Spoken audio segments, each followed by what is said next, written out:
Welcome. This is 80 Unplugged, a podcast dedicated to the love of songwriters and songwriting.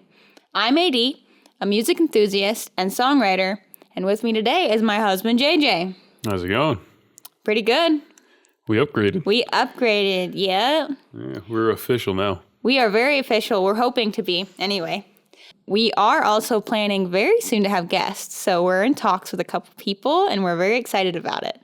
Stay tuned. Stay tuned. Yep. Hopefully the next episode will feature a very special artist. And that's all I'm going to say.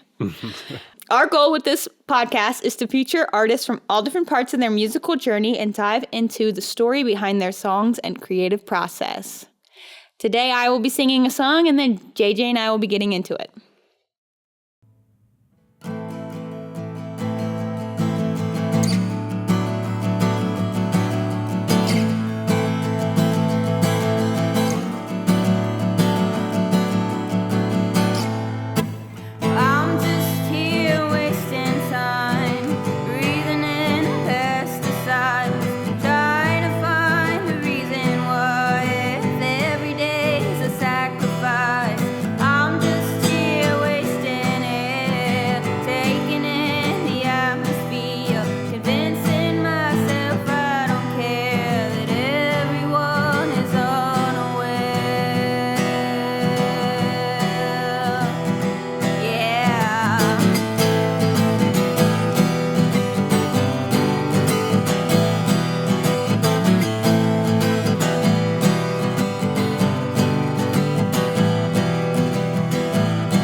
All right. Thank you again for another fantastic performance. You flatter me. That was very, very good. And that one was called Wasting Time. Yep. Just for everybody else, I did request this one. All right. Yeah. This one was one of the ones that I thought was very important and we definitely wanted to get more context behind this, bring this one onto the podcast, or at least I definitely did, and I'm glad. So, 80, can you talk a little bit more about this one? Give us the context and when you wrote that one, why you wrote it, and just explore. Let's talk about it. Yeah. So that song I wrote when I was a junior in high school, making this the oldest song we've covered on the podcast so far, but not the oldest song we'll ever cover because, I got a lot of songs from back then. But it was written at a time where I was very lonesome. And also, I would say I had a lot of anxiety around the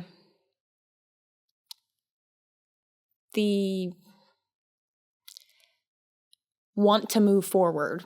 Like I wanted to progress in things, and I felt like I wasn't doing that. And because I wasn't doing that, I was wasting resources and also just like a failure. So it's another song that kind of goes into fear of being a failure. And also another like key topic in this song is being lonely, feeling like you can't talk to anyone. And yeah, that's definitely at that period of your life. I mean, this is where a lot of your songs are coming from. This particular period between, let's say, preteen, 11, 12, all the way through high school, all the way up until you're graduated from high school. And yeah, there's a lot of different emotions that you feel in that time. So it's definitely understandable. I mean, there's a lot that, sometimes people don't really realize, just how deep the emotions are, just because we're, when we're kids, we haven't fully matured through our emotions, and maybe we don't know how to deal with them or how to, like you said, express them. This is a very good medium. Music is a very good form of expression, even if you don't really know what you're saying or you don't know how to tell somebody what it is you're feeling. At the very least, you have the ability to lay it all out there, put it all down on a pad and, play your heart out. So, that one we definitely felt. When you listen to that one, you can definitely feel it. So Thank you for that one. I will say with writing songs throughout high school, because I started really writing songs seriously at the end of middle school and just went along with it. And at that time, I didn't feel like I had people to talk to. When I was in middle school, I switched school districts to go to high school and didn't really know anyone and spent all of high school feeling like a new kid when I should have just acclimated. But hindsight is 2020. I should have just stopped being a new kid the second week. I should have just like threw it away, sunk into the water, and just took it for what it was. But instead, I let that be part of my reality for a long time. So feeling like I was alone, songwriting gave me an outlet to talk to somebody. Yeah. So that's why there's a lot of songs like this that maybe people who have went through similar things work through with family members or friends. But instead, I just lock myself in the room, myself in my room and talk to myself. Hey, songwriting, I mean, at least it's not, songwriting is a way to express yourself in a manner that's more poetic, and you have the ability to explore the feeling that the music is allowing you to express. You have a lot more, I guess it's just the ability to be open. Yeah. Without even knowing what it actually is, without knowing, the language that you're picking is based on a feeling, and that it's a lot easier sometimes that way. You don't necessarily know the words that you need, but you know the feeling that you want to express. You know the feeling that you feel. So whatever just comes out, whatever you just start writing, whatever you start playing is often it's some of the most honest ways of expression. It's so true that that's the only way you can do it. Yeah, with this chapter of my songwriting, I don't think I went about with certain themes in mind. I didn't think, hey, I'm going to write a song about feeling lonely. I'm going to write a song.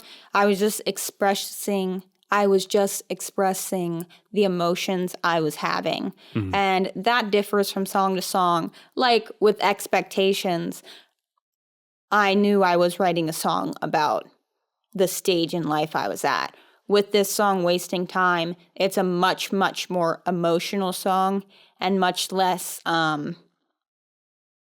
narrative. Narrative, yeah, it's not really based in a story Yeah. or anything specifically, right? So, Yeah. this one, it's more so about expressing the feeling. It's more so about the emotion, not really anything particularly not necessarily anything particular that happened to you. Yeah. Which makes sense. And then, if you don't mind, we can go into a lyric breakdown. Let's do it. All right, so in the first section here, we have, I'm just here wasting time, breathing in pesticides, trying to find a reason why, if every day's a sacrifice. I'm just here wasting air, taking in the atmosphere, convincing myself I don't care, that everyone is unaware. Now, first of all, I just want to acknowledge that line, I'm just here wasting air, taking in the atmosphere. Wonderful line. I love that one. Thank you. I appreciate that.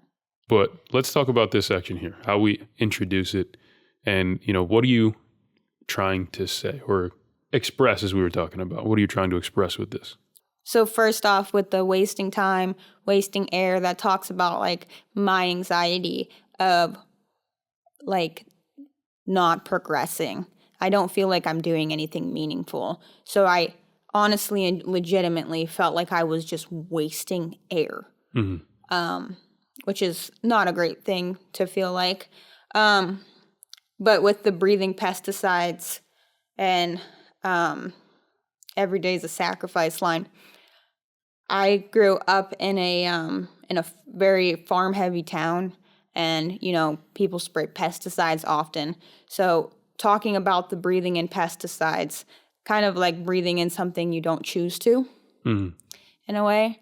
So I'm just here wasting time breathing in pesticides, and it's not only symbolic, but it's anecdotal because I felt like I was breathing pesticides all the time. It's still painting a picture, and Painting a picture. You get to understand, breathing in pesticides. It's you just being a product of your environment, but it's not really turning into anything. It's just the only thing that you're acknowledging about your life, which is just what's happening around you. So, and yeah, that feeling like you're wasting your time, with that being the only thing of note. If that's the only thing that's of note, it's understandable how it feels like a waste of time. And I like how you mention breathing, because breathing is like one of the foundations of life. Your breath is like the foundation of your life. But if the only thing you're doing is breathing, there's more to life to that. There's more to life. So it's like taking a snapshot of your life and realizing that you're only doing the bare minimum. You're only doing the foundation. Yeah. So with the wasting air, taking in the atmosphere line, when I say atmosphere, I'm not only talking about the physical atmosphere, but also like the atmosphere of whatever situation I was in. I felt like I was like a waste of space in that whatever, like in that class or in that blah, blah, blah, blah. I was in that atmosphere taking up space and also taking in, as in like you're taking in everything, and also feeling like, what's the point of me being a part of this world if I'm not doing anything? I'm going to hop back. I kind of got ahead of myself to if every day's a sacrifice. Feeling like, I don't know, I feel like this was taught a lot to me as a kid. And as you get older, you realize how kind of wonky your thought process is. So although I felt like I was taught this a lot, I'm not sure if I actually was. But if every day is a sacrifice, I feel like I was told a lot that you have to just like compromise every day and you have to like give up stuff every day. And I'm like, if I'm just giving stuff up and compromising every day, what am I like actually doing? So trying to find a reason why if every day is a sacrifice. I'm trying to find what I want to do, but I don't know if you're constantly like living for something else. What are you living, like what's your purpose? Reason why. Yeah. And then we'll just go back to the atmosphere line. One of the reasons why I really love that line is it's like considering the ambience of a room, or a situation, environment, and it's kind of like a juxtaposition between a negative thought and a positive thought. Usually when you're talking about, taking in an atmosphere, it's because you're outlining your awareness of it and you're acknowledging everything about the situation. So it's an interesting way to tie together two different feelings, two different thoughts or concepts, because you have the metaphor here of wasting air, taking in the atmosphere. I don't know. I just really liked how you were heading in one direction with wasting air, painting the picture of a negative emotion, but then we usually tie in a positive emotion with taking in the atmosphere. So it also kind of relates to an unrealized or something that appears to be normal, appears to be positive even. But actually there's an underlying emotion that, no, not everything is okay. I'm not in this room, I'm not in this situation with positive mindset, with, I'm not taking in the positivity. I'm not taking in the fullness of the environment the way that everybody else is. Yeah. So the atmosphere is the same for everybody at face value, but the atmosphere for me is feeling like I'm wasting the atmosphere, like I'm taking, like almost a thief of everyone else's atmosphere. It's just a very interesting way to put that together. And that one really stood out to me. Just because I never heard that explained. Like, it's not even really explained, but it was in like 2 seconds, just 2 lines. Like, I knew exactly what that was. It was like something I haven't really ever thought of either. So I just wanted to give you props, and I'm bigging you up on this. This was a really interesting way to express certain emotions, because emotions are very difficult to express and very difficult for people to understand in language in general. So I thought this was very impressive. Well, we'll talk about the taking in the atmosphere with the context of convincing myself I don't care, that everyone is unaware. Like, you're part of it. And you're trying to tell yourself that you don't care that people don't care that you're there.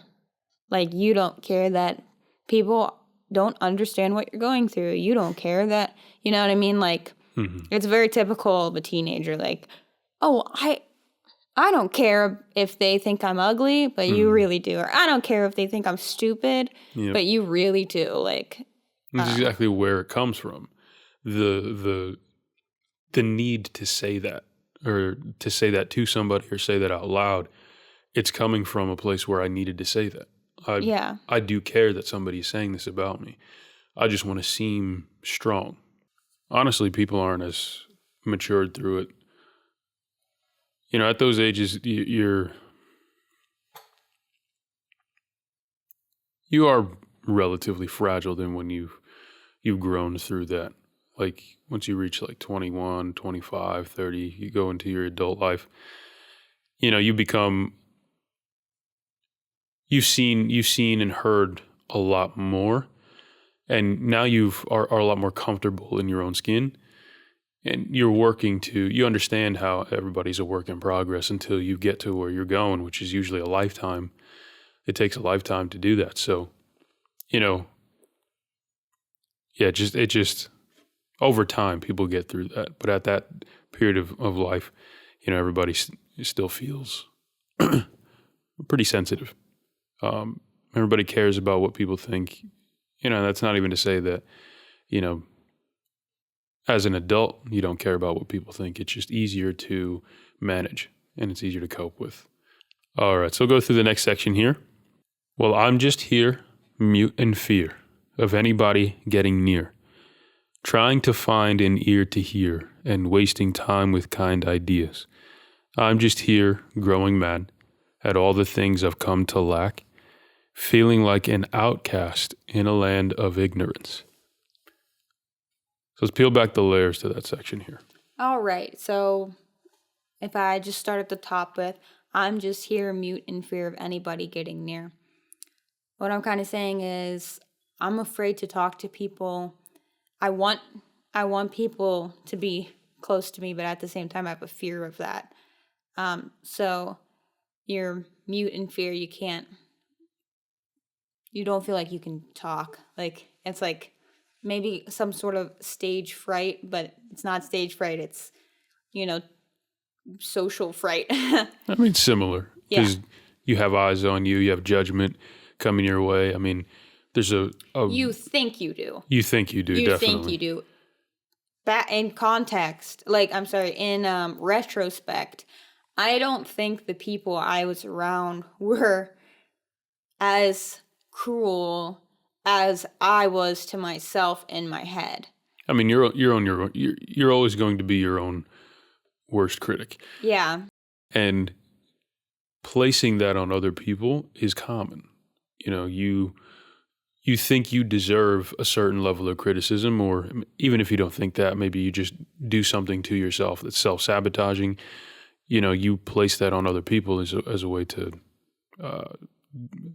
deflect, maybe. I'm not exactly sure why people do that, but yeah, you kind of expect other people to hold the same standard that you hold to yourself. And sometimes even you hold other people to a standard that you hold to yourself that might even be unnecessary. Yeah, definitely. And then I say, I'm just here mute in fear of anybody getting near, trying to find an ear to hear and wasting time with kind ideas. So I'm contradicting. I'm afraid of anyone getting near to me, but I'm trying to find an ear to hear. So it's like you feel like you're trying to get people to listen to you and talk to you, but all the thinking in the world doesn't amount to saying anything. Mm-hmm. So I think I was ignorant of that in retrospect. Again, I would tell myself all the thinking in the world doesn't amount to an ounce of talking. Mm-hmm. All the planning and stuff, and that has to go in with the kind ideas. I thought that if I just made a big enough notion, if I just did a kind enough gesture, people would want to talk to me and see me and blah blah blah. I just thought if I just had all these ideas, I'm gonna come in with candy and give candy out to everyone, and I'm gonna do this, and what if I did that? And I did one or two of those things with certain people, and I don't regret it. I think that kindness can go a long way, but in all, you don't have to have big grand gestures to have people have a reciprocating relationship with you. Mm-hmm. In fact, that's worse. If the only thing you can think to do is something big and I want them to be grateful, and I just want them to feel special, and I want them to know that I think that they're special or something like that. Where if I were to just go up and be like, "Hey, I think you're really cool," that would have went a farther way than thinking of all these different kind ideas. And the kind ideas or wasting time being kind or stuff like kind thoughts was, I don't know if these songs will make it to this podcast, but that was a popular thing I wrote in songs was kind ideas, because I felt like I was just I was planning myself out of actually doing anything. I don't know, I thought I could get to a better place if I did X, Y, and Z, instead of just like going and talking to someone. All right. So this is more of like externally, like feeling lonely in your environment, in your town, maybe in school. For example, maybe making friends. Kind ideas in, pragmatic sense, being generous, the theory of giving in order to get. Yeah. It's kind of misplaced. Sometimes it's kind of misplaced in a sense that if I were to do something for somebody, maybe they will listen to me. But Yeah. you're placing an expectation on somebody that they are unaware of, first of all, and almost always are going to fail the assignment because they don't even know that they've been given an assignment. Yeah. So once they're given this grand gesture, once they're given a kind thought, maybe you given something tangible. Yeah. But then all you got was a thank you. What you were looking for was a friend. What you're looking for is someone to listen to you. But, can you really blame them at that point? It was, a kind idea, something that you thought would reap some type of reward, but it wasn't the reward you were looking for. And maybe you didn't even know at that time. Most of the time it didn't even get to an action. Wasting time in your head. And it was a waste of time. Like, I can honestly say that. So going into like the next line, I'm just here growing mad, all the things I've come to lack. Obviously, I'm mad at the things I can't do, at the progress I haven't made, at the friends I haven't made. I'm mad at all of the things I don't have, and feeling like an outcast in a land of ignorance.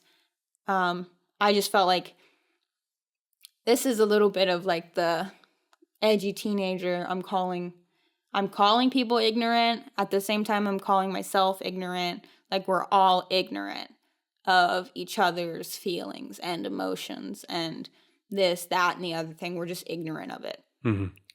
But yeah, in a land of ignorance, what that kind of says to me is ignorance is bliss. You're the only one that is aware of a phenomenon that's occurring in everybody. And it's affecting you in a way that you're maybe ahead of, or you feel that you're ahead of everybody else in being aware of a problem. Because the only way to solve a problem the first step in solving a problem is to acknowledge that there is one. And the problem that you're identifying, no one else is identifying. Because it's more of an internal problem. And that would be the case for everybody else too. They would have to identify an internal problem where we're not aware of other people's emotions. We're not aware of other people's situations. And that is, ignorance is bliss, because now they're living a life that's much happier than you are, much more social than you are. They don't have this weight on them. And, that upsets anyone. That pisses everybody off. Anybody that doesn't feel heard or feel seen or in any sense of in any way, that makes you upset. But you're also identifying the problem that's in yourself that maybe you haven't shown yourself. You can't be seen if you haven't shown yourself. You haven't been loud enough for people to hear you in order to be heard. There's a ton of different reasons why that is upsetting. Are people paying attention, or are you something to pay attention to? Yeah. Which direction is that? And then you're also identifying people's ignorance, trying to figure that part out. And your own. Yeah. Exactly. All right. And the next section here we have, I'm just here crafting lies, making up alibis, so nobody can realize I'm merely wasting time. I'm just here thinking about the things I shouldn't say out loud, like everything I choose to doubt and every reason to speak out. When I talk about lies and alibis, I'm trying to think of a way to make up for the fact that I've been so awkward. Like, oh, maybe if maybe if they understood blah, blah, blah, blah, or maybe if I was like super cool then, or like maybe if I, you know what I mean? Like maybe if I did this, or maybe if I did that, then nobody can realize that just a waste of space. Like I'm trying to think of reasons that feel like lies as to why I'm like this and how I'm not a waste of space. So nobody can realize I'm just wasting people's time. And that's what I felt like. But time is important, but time's not super important that you can't just spend it on random people. So, does that make sense?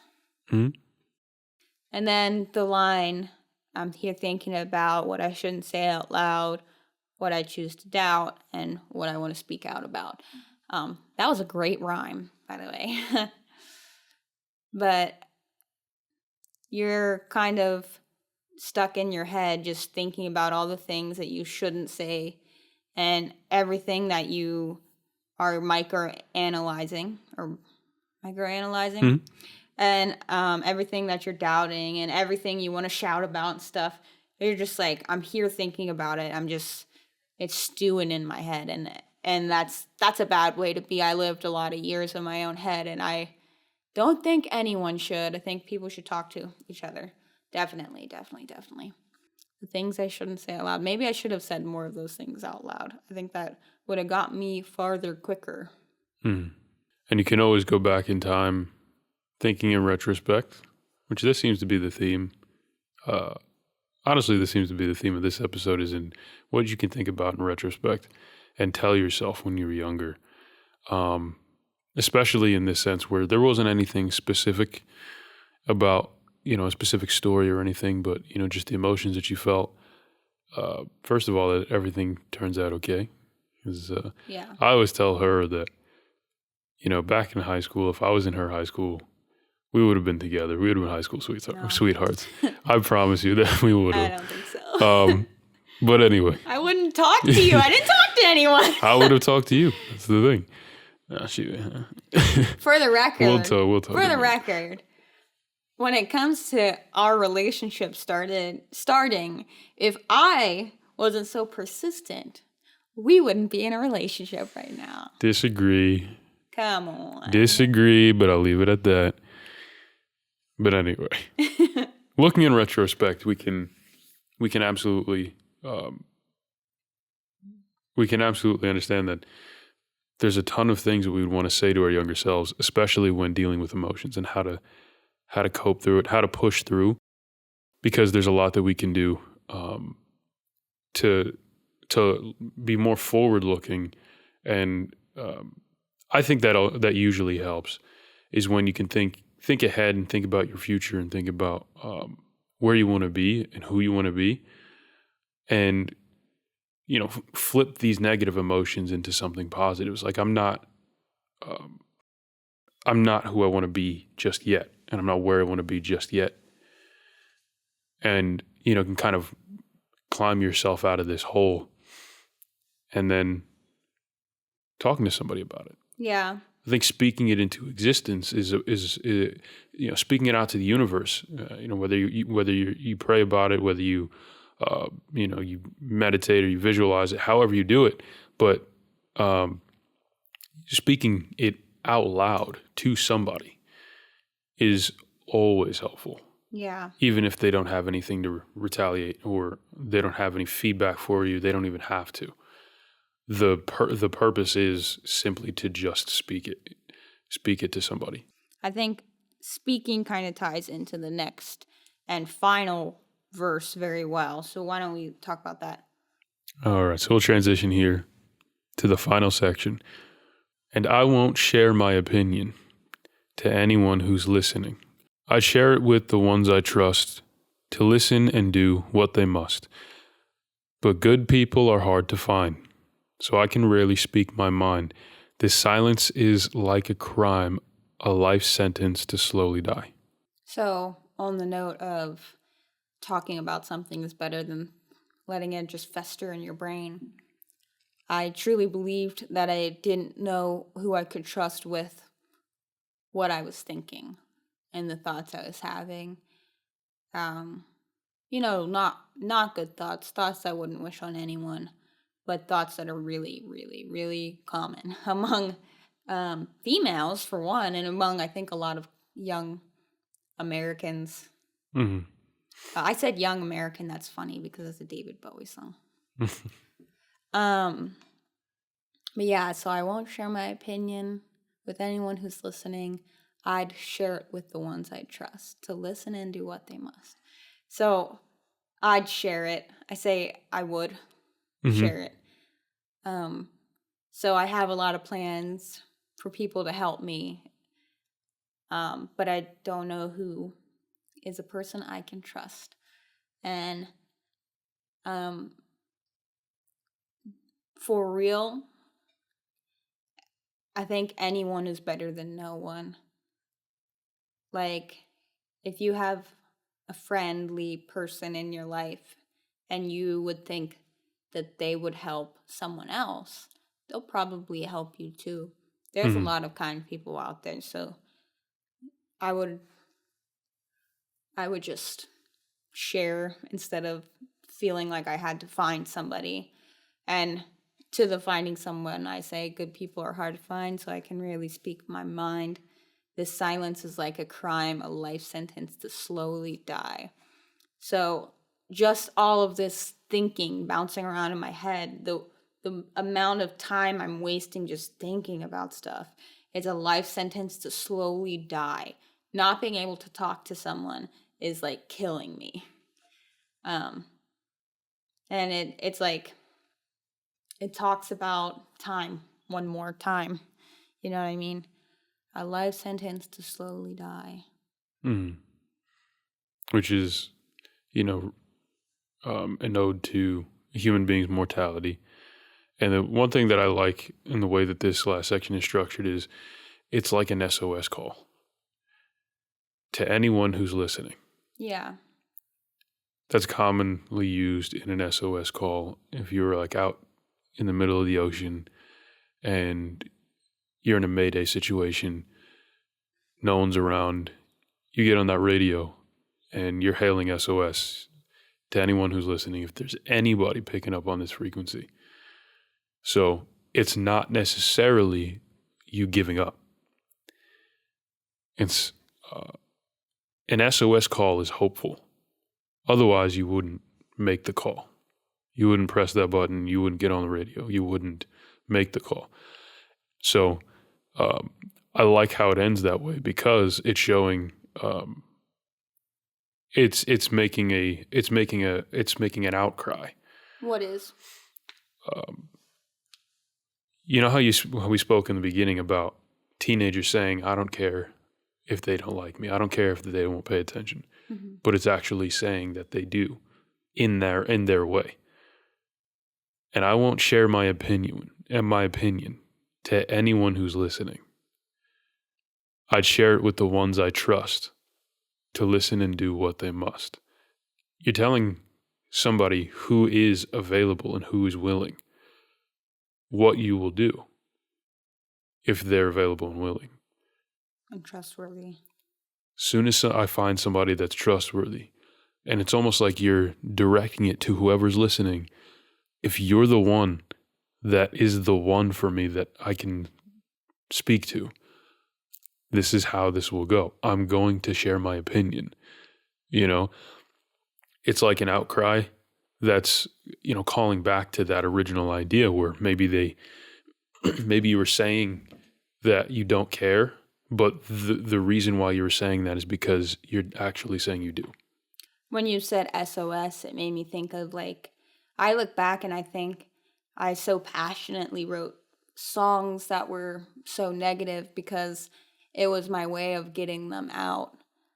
And I'm surprised that the lyrical content didn't make more people I don't know. People don't really listen to the lyrics of songs sung at open mics and stuff. Mm-hmm. Unless you're a nerd like me and you're you were engaged? I was the opposite. I didn't really listen to the lyrics. It's there's lyrics to this? Oh. You play the guitar really nice. Yeah, that's like something funny about me and Jared is we're both passionate about music, but he's passionate about the vibe, and I'm passionate about the words. And like at the beginning of our relationship, even I would we bonded over Wu-Tang for one thing. The one of the one of the first nights that we were like really hanging out, I sang him the first verse of Method Man. METHOD. Man. Yeah. And so I did this thing a lot when I was younger where I would quote songs to people without referencing that I was quoting a song that I knew they knew. So like to Jared, I would like randomly say like, I keep planets in orbit. And he'd be like, what in the heck are you talking about? I'm like, ODB, I keep planets in orbit.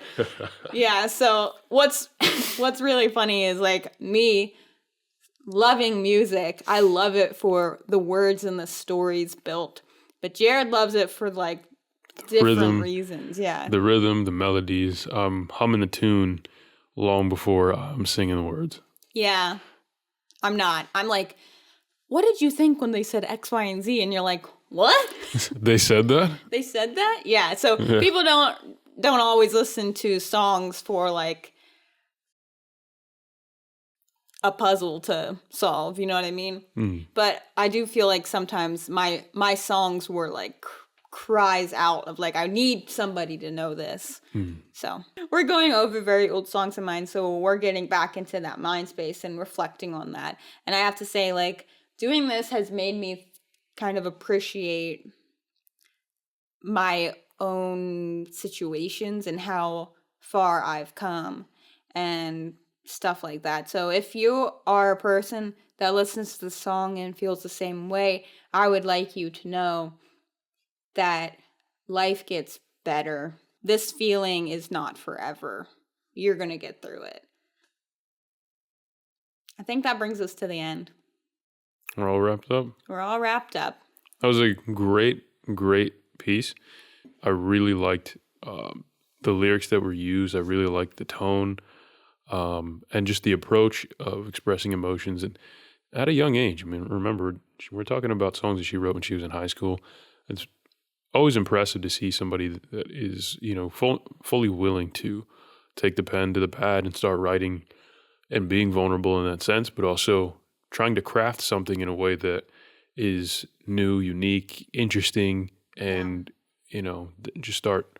I think songwriters, they need to understand you're poets. It's something grand, and it's something that you should always appreciate and be appreciated for. So again, thank you for doing this, and thank you for that. Really great work. I want to thank everyone who has listened to the podcast so far. I am surprised and overwhelmed with enjoyment, if that makes sense. I'm very excited. Thank you for listening and tuning in and wanting to hear it. And also for all the people that see the vision, like, behind this format, and the people that are interested in being in this podcast, thank you so much for, like, you know, filling out that form online or, you know, getting in talks with us. Either way, I really appreciate it. You can follow us on Instagram. You can find us on Facebook. Also on YouTube and Spotify. We're freaking everywhere. That is so crazy to now Google and see it pop up. It's real. You know what I mean? It feels very real. It feels so good to have it out. So yeah, thank you very much. Visit 80unplugged.com and check out our blog. It's under the tab episodes if you want to read more about each song. And please stay tuned. We're going to have some great guests. Truly some very talented people. I'm so excited about it. So yeah, thank you very much.